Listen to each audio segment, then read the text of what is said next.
हम संगीता झा सादर प्रणाम करै छी समस्त मिथिलावासी के। आइ हम अहाँ सबके बीच लऽ कऽ उपस्थित छी एकटा कनिया के अयला के बाद जे विध व्यवहार होइए ओहि कालक गीत। आशा करै छी जे अहाँ सबके नीक लागत तऽ लाइक सब्सक्राइब और शेयर जरूर करब, कमेंट सेहो करब। तऽ सुनू ई कनिया के अयला के बादक गीत। जय मिथिला, जय मैथिली। चलू देखन सखी राजा जनक जी के, राजा जनक जी के जानकी बेटी। चलो देखन सखी राजा जनक जी के, राजा जनक जी के जानकी बेटी। चलो देखन सखी जो हेती सीता एक बापक बेटी, जो हेती सीता एक बापक बेटी।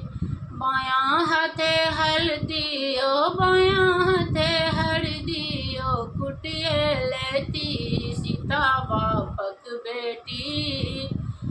चलो देखन सखी राजा जनक जी के, राजा जनक जी के जानकी बेटी।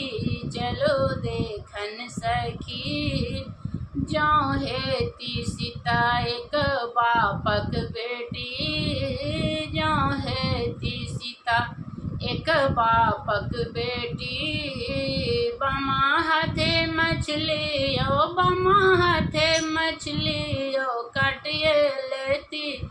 चलो देखन सखी राजा जनक जी के, राजा जनक जी के जानकी बेटी। चलो देखन सखी जो हेती सीता एक बापक बेटी, जो हेती सीता एक बापक बेटी। बायां हाथे पातिल, बायां हाथे पातिल खोलिए लेती। चलो देखन सखी राजा जनक जी के, राजा जनक जी के जानकी बेटी। चलो देखन सखी। जय मिथिला, जय मैथिली। धन्यवाद।